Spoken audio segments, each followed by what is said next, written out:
Hello and welcome to the Meye podcast, the podcast that features phenomenal Bangladeshi women from the Bangladeshi diaspora. With me today is my co-host and partner in crime, Ishtiaq.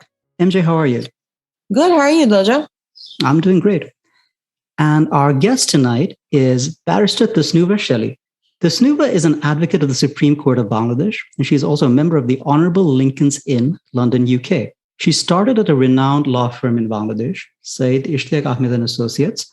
Then she moved on to become head of compliance at Grameenphone, and finally became the head of legal for the Danish pharma company, Novo Nordisk. Tasnuva, thank you so much for joining us today. Thank you so much, Doja and MJ. And thanks to both of you for doing this podcast called Meye. So, Tasnuva, why don't you tell us a few things about yourself? I am currently based in California. I moved here 3 years ago after my last job that you mentioned as the head of legal at Novo Nordisk, which was a Danish pharma company. I actually moved here with my 3.5-year-old son to do my LLM in law and economics at Scalia Law School, which is part of George Mason in Virginia. And you guys will be happy to know that I have finished my master's in law and economics and had an amazing time there. Worked as a research associate for the Global Antitrust Institute. I worked at FTC, which is a trade commission. It's a federal agency. I worked there. I was supposed to work there for the summer, but they liked me so much that they extended it for like 6 months. So that's wonderful. So working basically for the federal agency in DC, it was an amazing experience. And ever since I moved to California, we all know we are all under pandemic, but I didn't let that crush my dreams. I started working for a tech company here in California, and also started to take advantage of this since we were working remotely, doing a degree which I always wanted to do, an MBA, because I have worked, as you mentioned, as a corporate lawyer for many years, and I felt like having an MBA, knowing more about the business side, would actually give me an edge in moving forward with my career. So I want to combine tech, law, and business together, which is quite a unique combo because people have the perception that lawyers don't understand business, lawyers don't understand technology. But I am here to break that norm and market myself as a unique combo, which has all these things running the show. Well, you like to stay busy, it sounds like. I am always busy. Trust me, my 7-year-old keeps me on my toes.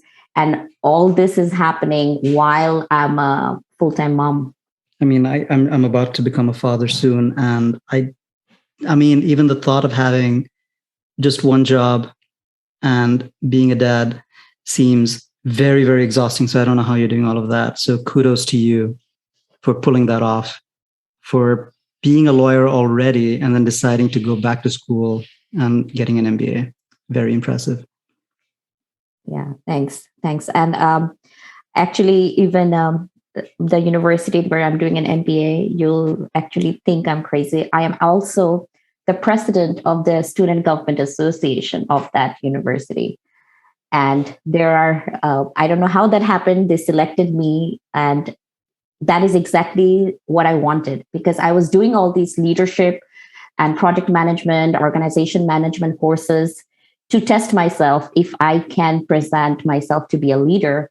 And when the time came, I actually didn't want to be the president. I wanted to take some other positions at the SGA, but everybody voted for me to be the president. And I was like, okay, so I must be learning something, which did this. So I'm actually also involved with the student body quite regularly, which has organizing events, having meetings, having web series and all that. So yes, everything, my plate is quite full. And but still, I'm just really happy to be here and talking to you guys about this journey. Yeah, we're really glad to have you. So, Tasnuva, what inspired you into this law career? What was the driving force? Why did you want to be a lawyer? Doja, we know each other from childhood. We went to the same school. I don't think I ever shared this with anyone that I don't think any one of you thought in our class that I'll be a lawyer. No. I think everybody expected me to get married and have kids. Probably the first one. Let's give the let's give the listeners a little background. When so we're both advanced in our years. I'm happy to share that I'm 40 years old. You don't have to say how old you are. But do you want to tell the listeners how long we've known each other? Half of your age or more. More than that, right? I think I was 12 when we were in school together. Yeah, we were. Yeah. We were. I don't think I shared this with anyone that, I wanted to pursue this career and be a lawyer. It actually happened because I wanted the financial independence and the freedom. Because I come from a very conservative family. We're 3 sisters. I'm the youngest one. My eldest sister got married when she was 16, had her first child when she was 17 and a half. And that scared me a lot. And I was like, this cannot be my life. This cannot be something that I'll be doing forever. Have children and get married. I want to do more. I want to achieve more. And honestly, Loja, I actually had to fight my own family and get them to believe the fact that, marriage can wait. I want to study. I want to be somebody. I want to pursue a career. I want to have my own income. I want to be independent. I don't want to be depending on my finances on somebody else, whether it's my father or husband or whoever. I wanted my own identity. I just didn't want to be a Mrs. XYZ. And to get that message across to my family was hard. And finally, I think after a lot of arguments, a lot of crying and tears, my father kind of believed in me because, like I said, we were 3 sisters. I'm the youngest one. So I think he kind of felt like, okay, the last one wants to study. Let one of them study. I got the other 2 married off. So, okay, it's okay if the third one doesn't study. And trust me, my other members of my family also were not quite happy. First of all, I wasn't getting married and I was going abroad to study. I went to UK to finish my law degree. And back in those days, it was very, very expensive. And I actually had to convince my father and prove it to him that I can do it. He actually sold some property. You were actually worth yes, the... investment. Yeah. I was like, invest in me. He probably still has a file of all the money he spent on me. He does. I know that. He does. And I said, I will, I will make you proud. And because nobody in my family ever sent a single girl abroad to study. Yeah, there were some of my cousins were living abroad, but they went after getting married with their husbands. So living alone was like a complete no-no, but I broke the norms. I went, I studied, I finished my bar. I successfully came back becoming a barrister, and I actually opened the floodgates for all my other cousins in my family. I want to mention this because after me, 5 of the girls in my family went abroad. 2 of them are actually studying law because I inspired them. So I feel so proud about the fact that, I have given, my cousins, younger cousins in my family, this leeway because now the seniors in my family think, oh, if she can do it, okay, she went abroad, she studied, nothing scandalous happened, she came back, it's fine. So maybe you can too. So they were also using my example, like, if she can do it, and she came back, she studied, like I can do it too. So let me go, send me abroad. Don't just, get me married off after A-levels or, not before even finishing off college. So I am so happy that this has happened. And my family still tells me, that, thank you for opening the gate for us, because or else we would have been stuck here and ended up going to the local private universities and not have the opportunity to dream or have a, career that we want. Tasnuva, I'm very proud of you. Thanks, MJ. It means a lot. Means a lot to me. Thank you. Yeah, I have to echo the same sentiment. And it sounds so lonely in a way. Like, I mean, you have to fight your family, and your family is supposed to be your strength. They are the pillar on which you build. But it seemed like you had to break that pillar in order to be able to become the person that you are now. And I'm just wondering, like, what kept you going there? What were your strengths? What is it that a belief in oneself, a belief in yourself that you could do this? But were there family members that helped you out? Was there other sources of inspiration? Like what kept you going? Doja, it is right that it was my family, and it was sad that they were the ones, who didn't want to support me. But then again, when I think about it, they didn't know any better. They haven't seen this. So I had to show it to them so that তারাও believe করে যে আচ্ছা মেয়েরাও পারবে করতে, because আমার বাবারা দেখে নাই তাদের লাইফে কখনো, so they have no clue. But এখন যেরকম I am my dad's trophy daughter, like if you talk to him, his favorite topic is me. He is just always talking about me. আমাকে এসে আমার কাজিনরা বলে কি তোমার আব্বু খালি তোমার টপিক ছাড়া আর কোনো কথাই নাই, সারাদিন তোমার কথা বলে. So I am so happy about that. Like he's not talking about আমি ও বিয়ে করছে ওর এইটা হচ্ছে ওটা হচ্ছে ওর জামাই না, it's just me, what I have achieved. And actually all this, what kept me going was like the passion you have towards what you want to do. Because honestly, studying law is one of the hardest thing ever. It's so much studying that unless কেউ তোমাকে জোর করে law পড়াতে পারবে না, if you are not passionate about it, you cannot do it. আমি যেরকম like I said, আমার ফ্যামিলিতে আমার কাজিন, আমার নিস, ওরা দুজনেই ল পড়েছে, না দুজনকে আমি বলেছি যে তোমরা যদি পড়ার জন্য পড়ো তাহলে কিন্তু তোমরা এনজয় করবা না, because I enjoy what I do. Like you said, I do so many things. I enjoy it. I like doing things. I like to keep busy. I like challenging myself, which is why I left my comfortable job in Bangladesh and, moved here with my son to get my master's degree.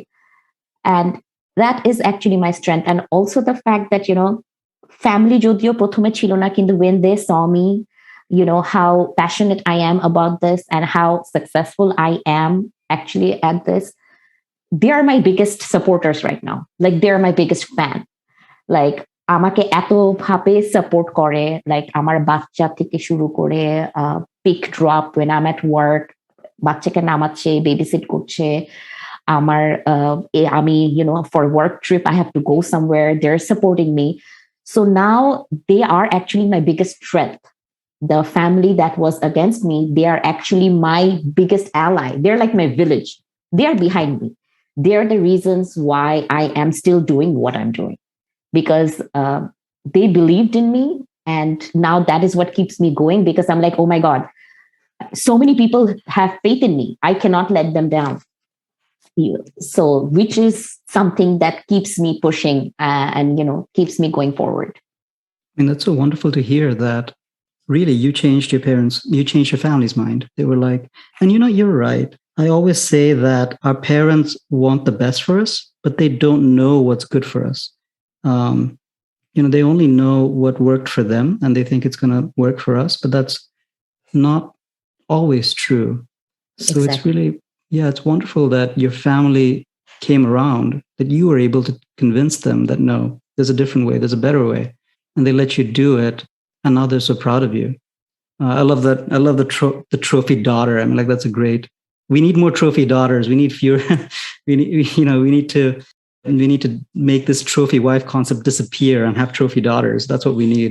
So, just to turn a little bit to your interest, what about law makes it so interesting to you? Like, what part of law are you drawn to, and why are you drawn to that? There's just not one part, but the fact that, everything around us is based on some rules and regulations that we are following. Like, it's inbuilt in us. When we wake up, we take the road, we're following traffic rules. We stop on the left side, right side. I mean, the rules are different in Bangladesh and US, but, we're following regulations.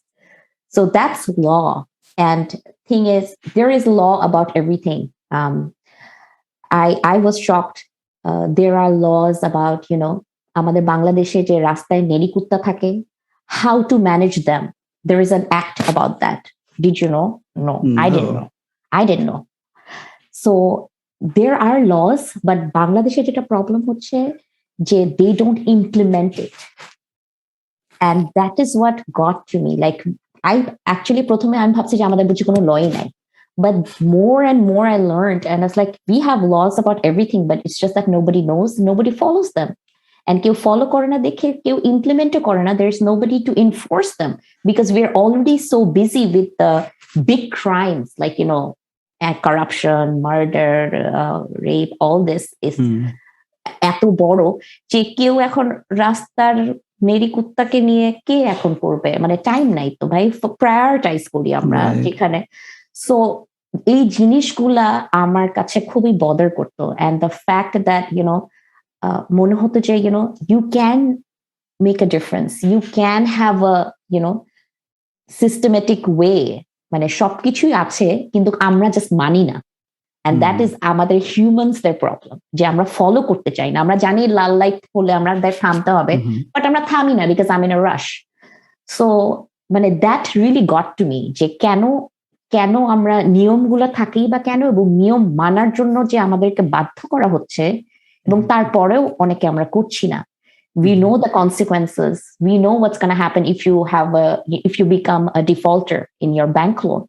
But there are people who are going to the Supreme Court doing a check-in after doing a hajira in High Court. How do you change that? I don't know. But I have the utmost respect for law. I think it shapes our entire society. And amar jeta mone hoy, if I can pass this knowledge or share this with even one person, I'll feel like, my life is fulfilled. If I can make a difference in one person's life with a simple advice or sharing a simple knowledge that I have gained over the years, I'll feel like, I have a successful career. I mean, it sounds like so far you have had a very, very remarkable career. I mean, and it seems like you're not stopping. How are you? And you obviously mentioned you're a parent as well. You're doing all these things. How are you managing all of that? How's your work-life balance? How are you able to pull it all off? I actually struggle, but I actually have I actually pick and choose. Like, I actually started working when my son was 7 months old. As soon as he turned 7, I started working. Because I am a person who has to work. বাসায় বসে I was like, oh my God, খালি বাচ্চাকে পালবো সারাদিন. Oh my God, I mean, I cannot be doing this all day. It's not like I don't love my son. I love him to death. He's the center of my universe. But this cannot be the only thing I'll be doing.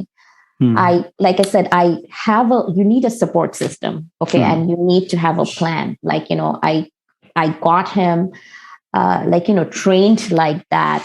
I got a nanny trained. I changed my job because I knew my career was not my priority right now. It was basically my son. I stopped going to the court because I lived in Banani Gulshan. Going to high court every day would take 4 hours. And that was tough. So I actually stopped practicing as a litigator. Then that is when I joined Novo Nordisk at their head of legal, because their office was really close to my house. I could go home during lunch, see my son, and they were very flexible. I could work 5 days a week and had the weekends off, which was not so much when you are a full-time litigator. The hours are quite hectic and quite crazy. It's just like that. So every phase of my life, I actually chose it that way. When I first graduated and I joined Ishtiaq, Ahmed and Associates, I would be working 14, 16 hours. I would get out of the house at 8, come home at 9 or 10, then go out again at 8 in the morning, go to high court, then go back to chambers, then go meet clients. Then also, if needed, go to a friend's dinner, change in the car, get ready in the car. I would do all that. I did that for 2 years because I could. I was telling my parents that, let me work. I just graduated. Let me get my experience because I need this. And even though, as you know, all desi parents, graduate করে আসছো, এখনই তাড়াতাড়ি বিয়ে করা উচিত. And I'm like, কোন family accept করবে এই মেয়ে সকাল 8টার সময় যায় রাত 9টার সময় আসে? Like, seriously. So, এত কষ্ট করে পড়ছি, এত টাকা খরচ করছো. Let me use this. Let me learn. Like, don't rush me. Right. So they were You're fighting for yourself again. Yeah, again, because they were like, এখন তো পড়াশোনা শেষ হয়ে গেছে, ব্যারিস্টার হয়ে গেছো, so why wait now? And I'm like, না, এখন আমার একটু কাজ করার time, because I was working in one of the busiest law firms, and still, I felt like I wasn't giving my 100% because of this distance and commute. There were people who were working longer hours than me. And I thought, but trust me, there were people who were working longer hours.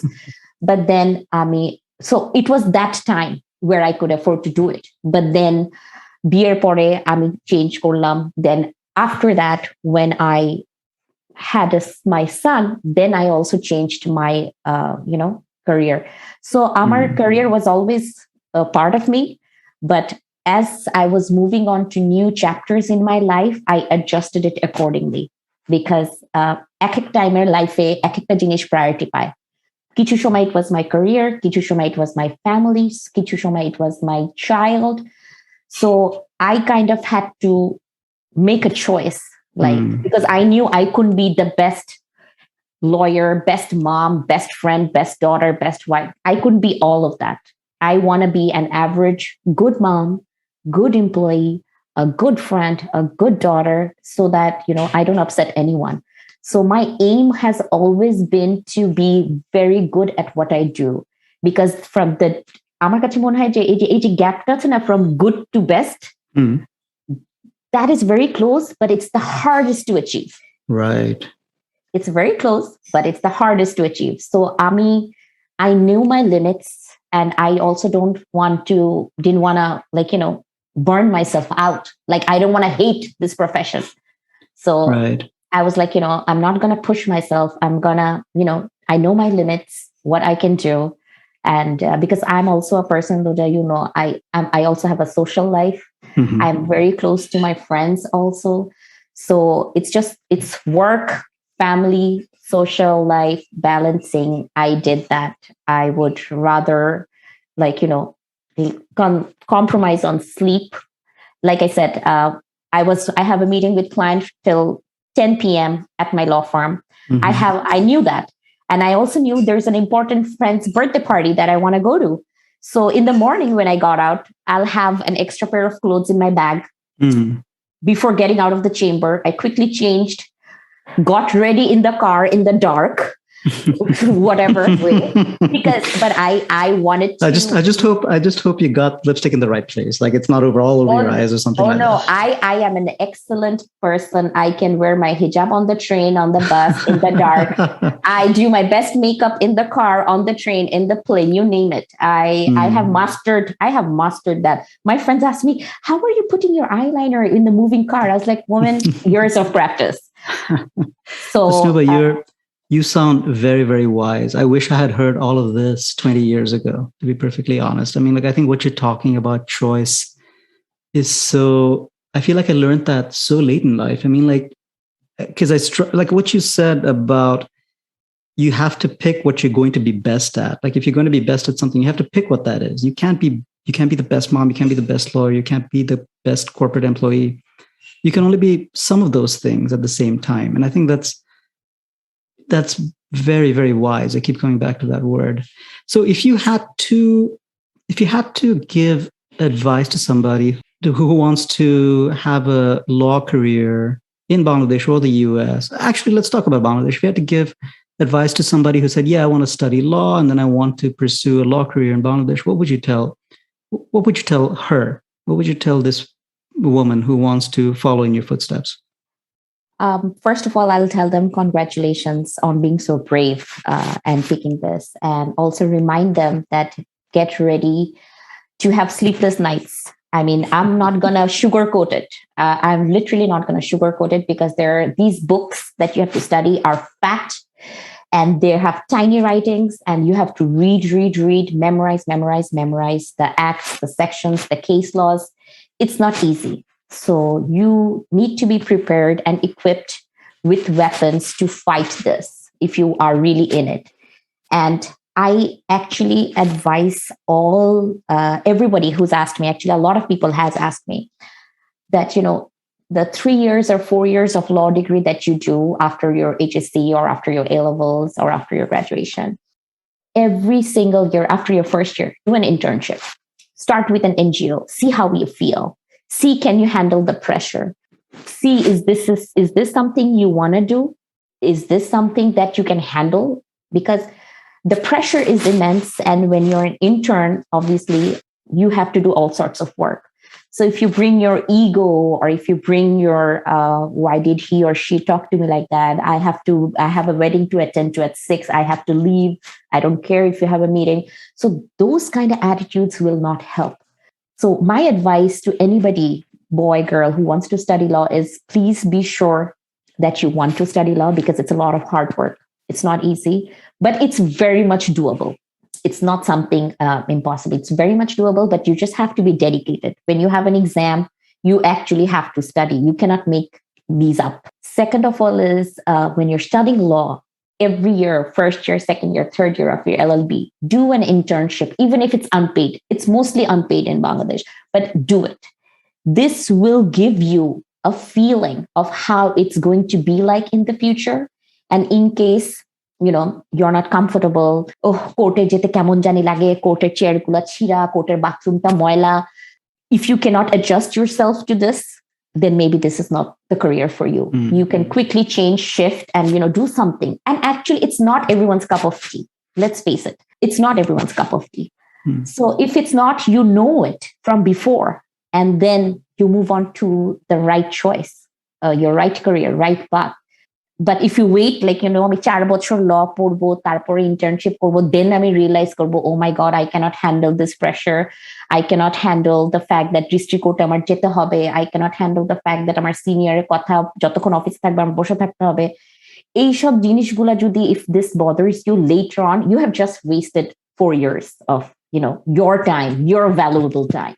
So, প্রথম থেকেই তুমি যদি একটু 1 বছর LLB করলা, তারপরে সামারে তুমি একটা ইন্টার্নশিপ করলা 2 মাস 3 মাস, তুমি বুঝলা যে আসলে আমি এটা পারবো কিনা. And trust me, I had some sleepless nights, because you hear cases which really touches your heart, like some family matters, some domestic abuse matters. I couldn't sleep for 7 nights. I worked at an NGO in my first year, after I completed my first year of LLB, and you get very attached to your client and you take it personally, you get emotional. And that is very, very, that becomes very, very difficult in the future if you always get attached to your client. So all these things you will know when you start doing that. So our act advice, if you're passionate about law, study law, and please, every year when you finish 1 year of your law degree, do an internship, wherever that is. Whoever with that is, this will give you, and আমার ক্ষেত্রে যেটা হচ্ছে, every year I did an internship, আমি যতটুকু confuse ছিলাম, আমার actually বিলিফটা আরো বেড়েছে যে না, actually this is what I want to do. এখন এই ইয়ার আমি আরেকটু শিওর হলাম, আরেক থার্ড ইয়ারে গিয়ে now I am confident that this is it for me, this is all I want to do, there is nothing else in this world I want to do. So that is something you need, because you will have so many obstacles and so many challenges, and unless you have that kind of passion to move forward, you're going to give up and break down, and you don't want that. So this will make you stronger and make you help you in the future. And what advice would you give a woman that's trying to navigate corporate Bangladesh or like legal workplace Bangladesh? Like what should a woman do for that? I didn't get your question, Dota. What do you mean? So, I mean, in terms of preparing for a career, you've already touched on how busy it is. I think one thing that someone who is looking for a legal career in Bangladesh, they would maybe have to be prepared for that. Okay, you're going to have to be working long hours. Also, is there anything that any advice you want to give about corporate work culture in Bangladesh, or anything that women should be aware of about working in Bangladesh in the legal field along those lines? Yes, and I'm actually quite happy about the fact that we have progressed a lot, like starting from having women in the workforce. I feel অনেক বেড়েছে, and which is really wonderful to see so many women working in the corporate sector now. It's still a long way to go, but I think last 10 বছরে it has increased a lot, and a lot of credit goes to these multinationals. I'm going to use these multinationals examples because I have firsthand seen how they have made a difference. What kind of difference did they make? These corporate cultures, they want to actually hire women. They have a quota, we want to hire women. Then helping them with having a daycare center at the workplace. Making it so that, even if you have a child, it's not a barrier. You put your child in the daycare, you get subsidized rates, you're paying for it. And then you pick your child on the way home. Grameenphone was one of the first companies to have that kind of a setup here, which was amazing, which actually increased the number of their women employees. And I think they're still one of the big companies that have so many women employees and some in leadership roles, which is amazing. And also the fact that, আমাদের বাংলাদেশের labor law is quite good. So Tasnuva, this might be a bit of an uncomfortable question, but it's something that I think that is worth exploring and our listeners would benefit from hearing about. What kind of, how do women experience sexism in the workplace in Bangladesh? And, what are your thoughts on that versus in America and wherever else you might have worked? Because let's admit it. Sexism is everywhere, both here and in Bangladesh. It's not just a West versus East problem or anything like that. So, very curious to know what you have to share on that. Like you said, very straight up in the beginning, that it exists. It exists, and it doesn't matter which continent you are, whether here in the United States or in Bangladesh, it does exist till date. But what I would say is it's getting better because I graduated and I started working from 2007 after coming back from London. And all this time that I've worked, I did face sexism at the workplace. There were situations that happened, but it actually depends on you. Because I can share some experiences of myself and my friends. Some of my friends actually just straight up didn't tell anybody anything. After hearing a rude comment, she just resigned and left. Whereas, there are other ways to handle it. You make your point clear. But a lot of girls don't do it. So when you say, sorry to interrupt, when you say make your point clear, you mean if you hear a rude comment, then challenge the person or tell that person that is not acceptable? Is that what you mean? Or? Yes, exactly. A lot of it, I think, depends on you, which I actually have learned because when I first joined the corporate world, I would be really nice to everyone. I would be honestly smiling all the time because I thought, it's nice, it's polite to smile. But it turned out just the fact that I'm smiling, it means apparently that I am interested or I'm giving a different kind of a signal to that other person. And which was shocking for me. And I was like, really? I was just trying to be polite. So I learned this at the beginning that, what was going on. I immediately changed myself. I forced myself to change. I wouldn't recommend everybody doing it, but at that point in time, I thought that was what I needed to do because I wanted to protect myself. I started wearing my glasses. I wouldn't smile too much. I would be a different person at work with my work colleagues, and with my friends, I'm a different person. I started having these different personalities. When I'm at work, when I'm in a meeting, I'm completely in a professional setup. I don't joke, and I don't want anybody to joke with me. It's a two-way street.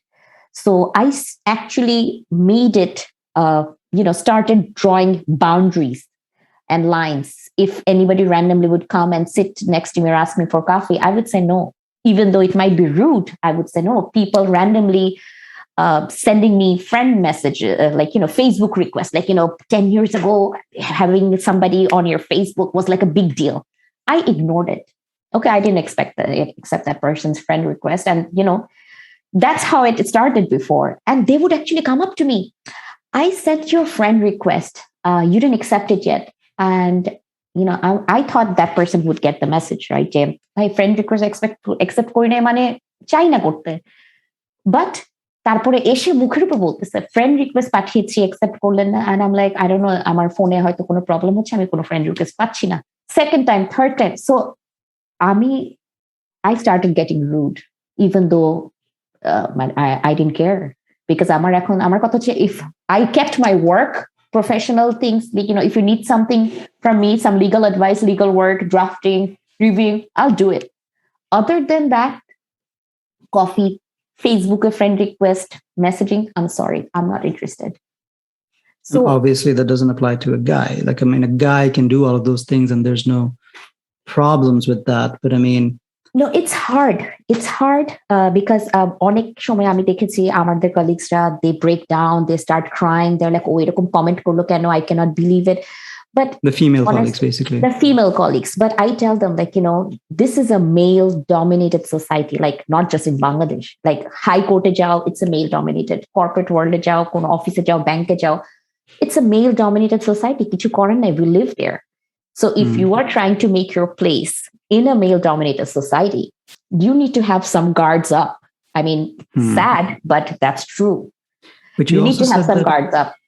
But you also said that it's improving, right? Is the culture changing now? Are guys more respectful? Is there more safe? Is the HR department Definitely changing. Definitely changing. Companies are being more, open about having female colleagues in their teams. They're okay to, having a pregnant employee in their team. They are actually also learning to adjust. You wouldn't believe it. When I was working in the corporate sector, I had a small baby, but there were meetings that I had to go out of country. And I was like, there's no way I'm leaving my son. তুমি বিশ্বাস করবা না, আমি actually travel করেছি with my child and somebody from my family member, so that আমার বাচ্চা আমার সাথে থাকে। আমি যখন অফিসের মিটিং এ অ্যাটেন্ড করছি, হোটেলে আমার বাচ্চার সাথে আমার একটা ফ্যামিলি মেম্বার থাকে, আমি ওদেরকে নিয়ে যাচ্ছি আমার সাথে। এন্ড আমি আমার সুপারভাইজার, আমার immediate boss, head of department, আমি সবাইকে বলে দিচ্ছি, if you want me to go, আমার সাথে যাবে, if you like it, if you don't like it. এখন আমার সাথে, আমি অ্যাকচুয়ালি যেটা বললাম না, I fought my way through. আমি অ্যাকচুয়ালি থাইল্যান্ডে, I took my son, I went to Norway, I went to Denmark with my child because এত ছোট ছিল, 1 বছর হয় নাই, but these were important meetings. I had to be there. I was the head of legal. So আমি কিন্তু সব জায়গায় এদেরকে নিয়ে গেছি। কিন্তু যেটা বললাম যে এখন অনেকে হয়তো এইটুক পর্যন্ত করবো না, আল্লাহ আমি এখন বলবো আমার বাচ্চা নিয়ে যাব, কি ভাববে যে আমি আনপ্রফেশনাল, কি ভাববে আরেকজনকে আমি নিয়ে যাব, because it's also another expense for you because you're paying for the extra person's ticket who's going to be babysitting your child. Right. So but I was like, যেটা আমি বললাম যে আমার কাছে তখন প্রায়োরিটি ছিল যে I had to do this. I wasn't thinking about money. I wasn't thinking যে আরেকজন কি ভাববে না ভাববে। আমি জানি যে আমার বাচ্চাটা ছোট, ওর এখন আমাকে রাতের বেলা ঘুমানোর সময় ওর আমার সাথে থাকতে হবে, he needs me, and আমি ওইটাকে প্রায়োরিটাইজ করেছি। And at the same time, I made sure I don't miss a deadline. I'm not late for a meeting. I have a support system for my child. So এগুলা কিন্তু অনেকটুকু depend করে তোমার উপরে, how you portray it. এখন তুমি যদি দেখাও যে কেউ যদি একটু বুঝে যায় না বস, যে ওকে যদি বলি যে না এটা অ্যালাউড না, সো তখন বলবে না তুমি নিতে পারবা না। বাট আজকাল মেয়েরা, which I have seen, they are quite determined, they are quite vocal, which I really like. If you don't like something, say it. If you want something, ask for it. If you don't, because আমি কিন্তু এরকম এমন না যে don't think যে আমি যেটাই চেয়েছি আমার সুপারভাইজার সবসময় হ্যাঁ হ্যাঁ হ্যাঁ করে দিয়েছে। No, it didn't happen like that. I got shot down many times. A lot of my requests were like, nah, sorry, তুমি পারবা না, না তোমার এটা এই রিকোয়েস্ট তোমার অ্যাপ্রুভ হবে না। বাট আমার কথা ছিল কি জানো, আমি কখনো লজ্জা পেতাম না চাওয়ার জন্য যে যদি না বলে তখন কি হবে। আমার কথা হচ্ছে যে আমি যদি না জিজ্ঞেস করি আমি কিভাবে জানবো তার আনসারটা। It's true, nobody asked this question before, but that didn't stop me. I said I want to ask even if the answer is going to be no, because or else I will never know. আমার পরে সবসময় মনে হবে যে কেন আমি জিজ্ঞেস করলাম না, আমি জানতে চাইলেই তো হতে পারতাম। সো ওই টাইপের একটা মাথার মধ্যে যেটা বললাম যে সেট আপ থাকতে হবে, and সিওরিটিটা থাকতে হবে that you are right, what you want is justified, এটা পসিবল, কোনটা পসিবল না। এখন আমি ধরো ট্রাভেল করার সময় বিজনেস ক্লাসের টিকিট রিকোয়েস্ট করলাম, নট জাস্টিফায়েবল, দিবে না, আচ্ছা রিজেক্টেড, অ্যাকসেপ্ট করলাম। কিন্তু আমি এখন যাব, আমার বাচ্চা আমার সাথে যাবে, ওর টিকিট আমি পে করবো, ওর বেবিসিটার টিকিট আমি পে করবো, ওটা তো ওরা কেন না বলবে? That they have no right to. So all these factors in, like মানে এগুলোর উপরে ডিপেন্ড করে যে তুমি কিভাবে এই কর্পোরেট ওয়ার্ল্ড এর মধ্যে how you place yourself. I have so many friends. আমার একটা friend actually from a telco just চাকরি ছেড়ে চলে আসছে because of a very rude comment by her own boss. She didn't report it. She didn't do anything. She was so embarrassed. And she told us after a long time, and I was so upset with her. I was like, তুমি আগে কেন বললা না যে তোমার বসই তোমাকে এইভাবে harass করতো? তোমার অ্যাটলিস্ট একটা HR এ রিপোর্ট করে আসা উচিত ছিল। সো বাট এইটাই হচ্ছে, মানে ও বলে যে না আমি আসলে পারি নাই, আমার এত লজ্জা লাগছে, আমি বলতেই পারি নাই কাউকে যে এরকম একটা কমেন্ট কি করতে পারে। সো আমরা কিন্তু এখন আমাদের মেয়েদের অ্যাকচুয়ালি একটু বোল্ড হতে হবে, বিকজ তুমি যত চুপ থাকবা, নাইভ থাকবা, the other party will get that opportunity. যে আচ্ছা ওকে যতই কমেন্ট করি ও তো কিছু বলবে না। But then again, I'm not saying become a fighter, scream at everyone, be rude to everyone. No. Be diplomatic. You know how to fight, right? You have to, be diplomatic. Right. You have to be politically correct. You cannot disrespect anyone, but then you have to stand on your ground. You need to believe that what you're saying, what you are doing is right. You are not saying on something that's unreasonable. If somebody else is being unreasonable, that person should be accountable. Right. Kintu amra oneke, we don't want to put up that fight. Kintu I think a lot of girls now, a lot of my friends, a lot of people I know, amra onek Facebook e status dekhi, onek jone onek kichu bole, like status diye deয়, কেউ আজকাল মেয়েরা, they are becoming very vocal. They are actually trying to make their own place. There are so many women in the workforce, so many women, and I feel so good. And in all sectors, not just law. Like I love to see women in the tech world, in the business world. There's so many entrepreneurs now who are women, have their own businesses set up. A lot of my friends are successful entrepreneurs. They're speaking up. Yeah, they're speaking up and they are successful. They are rich, they are famous, and not because of their father's inheritance or husband's or somebody else's, on their own merit, which is what, everybody looks up to them. তখন তার ব্যাপারে দুইটা কথা বলার আগে ছেলেরা, মানুষরা, or the society will think twice before saying. So you have to kind of fight your way up. And it's hard. I'm just বলবো না যে বাংলাদেশে এরকম, It's all over the world. But I just want everybody to know that it's getting better, and don't give up. Like, just because somebody said something, or mathar problem, it's not your job, or probably আরো অন্য হাজারটা problem যেটা হয়তো তোমার উপরে আসছে, but it's not you personally নেওয়া উচিত না যে আমি এরকম দেখে এরকম হচ্ছে না. It's not you, it's the other person.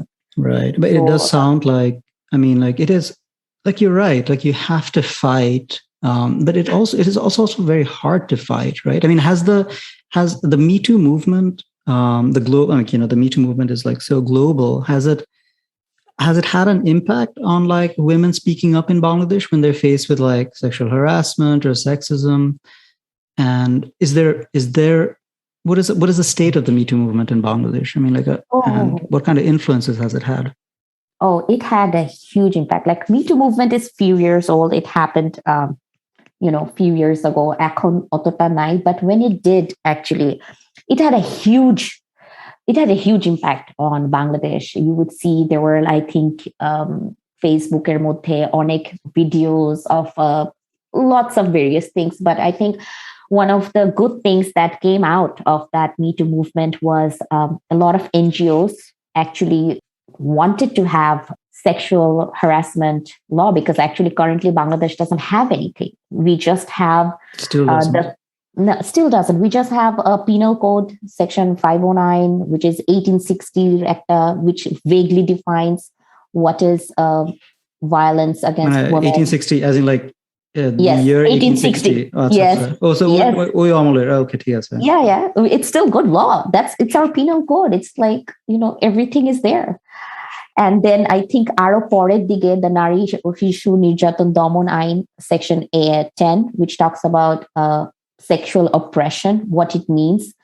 But the biggest success, I would say, was the writ that was filed by several NGOs, where in a writ, High Court gave a judgment, and High Court knew that Bangladesh doesn't have any law, but boleche je ওই judgmentটাতে বলেছে যে until Bangladesh passes a law on this, whatever suggestions, there were 11 suggestions that were made. Whatever suggestions was made in this judgment, this should work as a directive. However, etar ekta problem chilo je this judgment applied to private organizations. Do you know what I mean? Like companies, institutions, schools, offices, companies, private companies, but it did not really apply for the public sector. Institutions. Yeah, public institutions. So there is a gap, but at least what I would say is it was a starting point. We have at least a guideline or directive on what to follow. So if there is they define eve teasing fell under that. যেটাতে অনেক রমনা পার্কের অনেক incidents, these videos, these graphics that led to that movement. So actually, then we also have these 11 points where basic জিনিসগুলো বলা যে if you're a victim, what you should do, you should complain to the HR department, a written complaint, what the HR department should do when they receive such complaint, how should they investigate, what are the stages of investigation, and there were no proper process before this. So they talk about interview card nibe, কতদিন সময় নিবে, কয়দিনের মধ্যে report দিবে, একটা committee form করবে, who should be the members of these committees, so that this investigation is neutral. And because অনেক সময় হয়তো দেখা the complaint is against your supervisor, right? So এই কারণে কিন্তু অনেকে চুপ থাকে যে এখন সুপারভাইজারকে চাকরি হারাবো. So even ওইটাকে যেন নিউট্রালাইজ ভাবে যেন হ্যান্ডেল করা যায়. So you should have a committee from কোন ডিপার্টমেন্টের মানুষরা, ব্যাকগ্রাউন্ডের মানুষরা should be members of these committees. So there is a guideline of 11 points, like a guideline from that writ, which came I believe in 2011 or 12, which is still good, because we still don't have any law passed to prevent sexual harassment per se, but it did give rise, give it a formal structure which we didn't have before. Are the laws that cover domestic violence any better? I mean, like, does it offer better protections, or what is considered domestic violence in terms of the law? Domestic violence bolte actually ekhon mean kora hocche giye any kind of criminal act, word, or gestures which is intended to outrage the modesty of a woman. There's so vagueness in the definition. I feel like that could be sexual harassment too. Yeah, it does fall under sexual harassment. It is that, because that, like I said, we have only these two laws. This is section 508 of the Penal Code, which says any act, word, or gesture which is intended to outrage the modesty of a woman. Like, do you see the vagueness? So it's still good law. It's still good law. Then again, Nari Shishu o Nirjatan Damon Ain, which passed in 2000, এটাও হচ্ছে গিয়ে একটু vagueness. Like, it criminalizes the act of someone who touches a woman or child or violates woman's modesty. So এখানে modesty কে নিয়ে modesty is the definition of exactly modesty? It's subjective, right? It's so subjective, and which is why but it does seem to provide a lot of, it seems to be favoring the women in a way, which sounds like a good thing, because I mean, like, violating the modesty could be like saying something rude to the person. So I mean, like, in that case, it seems like you are violating the domestic violence law. You are, but then again, it's so hard to, when it goes to or becomes a court case. Do you see how difficult it is for the judge to define modesty? Because one person is going to say, it has outraged the modesty, but the other person is going to be like, oh no, it didn't. So it can go both ways in that. Yeah, it can go both ways. Like, how do you, so that is why it's so challenging. And when you go to court, like, these girls are so drilled and so, shamed. They have to face all this, and they don't want to go through all this. They are like asked ridiculous questions, embarrassing questions, in front of their family members, in front of the media, and they feel like, it's rather, I'll probably be better off if I just, tuck it under the table and call it a day and just move on. So it's really a gray area, which would go both ways. So we are still struggling with that. But what I would say is we have moved forward. We didn't go backwards. We have moved forward. We are going to move forward, but still there is a long, long way to go. And I think that movement itself has inspired a lot of institutions to have their internal policies about how to prevent sexual harassment at workplace. And, if there is a complaint, how to handle it, who should investigate it, what to do with it, there are strict timelines to complete these investigations. Like, this cannot go on forever. You need to, I think there's a 90 or 120 days timeline. Like, if somebody complains, you need to finish it and get a report. So these are good practices, which has been put in place because of these movements. So like I said, it has had a positive impact, but I will not say it's completely gone. Right. We have a long way to go. Some ways to go. So where should women go for help if they're subject to sexual harassment or domestic violence? Like, who can they turn to? Okay, this is really good. And I was so impressed and so happy when I first found this out. The Ministry of Women and Children's Affairs in Bangladesh, they have actually launched a national helpline center for violence against women and children. It's a toll-free number. It's 109. It's simply 109. 109. 109. It's like, if you, and it doesn't have to be you. Let's suppose I am facing some sort of violence. It doesn't have to be me. It can be made by my friend, my family member, and report. And they are open 24 hours a day, 7 days a week. You can call them anytime. They will listen to you, your problem. Whether it's, suppose, I see my neighbor is getting their, 8-year-old daughter married off. Like, child marriage is illegal, or like 12-year-old girl. I see my neighbor doing that. I obviously don't want to go to the police, but I make this call at 109 and report it. I give them the location, I give them the address, and trust me, these are recorded. They come to your rescue right away. And there are lots of success stories from these helplines. They have been able to stop a lot of domestic violence. They have been able to save a lot of children from child marriage, a lot of women from being abused by their in-laws and their husbands. And this is something that can, if used properly, this can go on, and they can be beneficial. It's something that everybody should have it on speed dial. Yeah. Wow. That was, Tasnuva, that was a joy and a pleasure. I wish we had 3 more hours to keep asking you questions, but I have to say that I've learned so much from you. I've known you for a very long time, and I've always known you to be fierce. But I think this is the first time I discovered how much of a fighter you are. And I have to say that as your friend, I'm so proud of you. Anyone who listens to this will know what kind of a person you are. But just me personally, as someone who's known you for so long, I'm very proud to be your friend, I have to say. I think you've achieved a lot. I think when people hear what you have to say, when they hear about your journey, they will be inspired and they will learn a lot.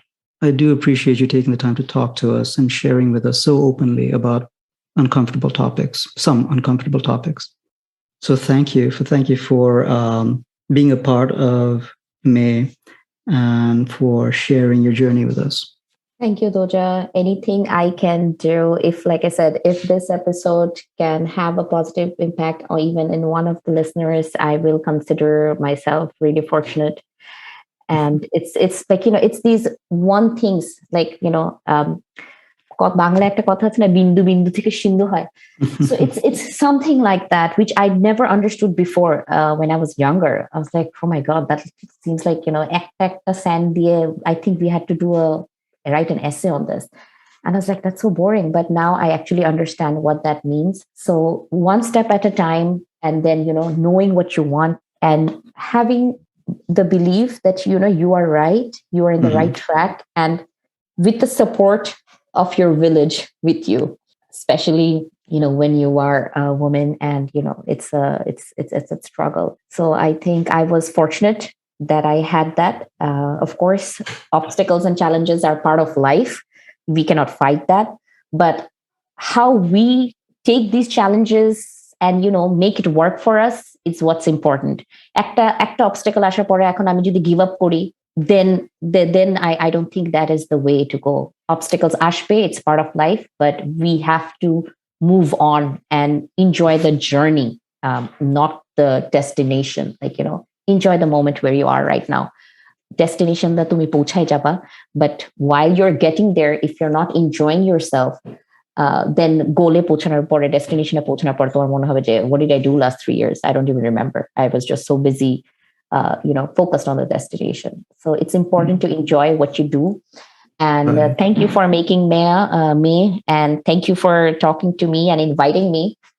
And I was happy to share my life. Thank you so much. And that concludes this episode with Barrister Tasnuva Shelley, an accomplished Bangladeshi Meye. Thank you very much for listening to us. And please don't forget to subscribe at Apple Podcasts, Spotify, and YouTube. We'd like to thank the Watson brothers, especially Imran, for letting us use their track Wrong in our podcast. Thank you very much, and looking forward to having you join us soon.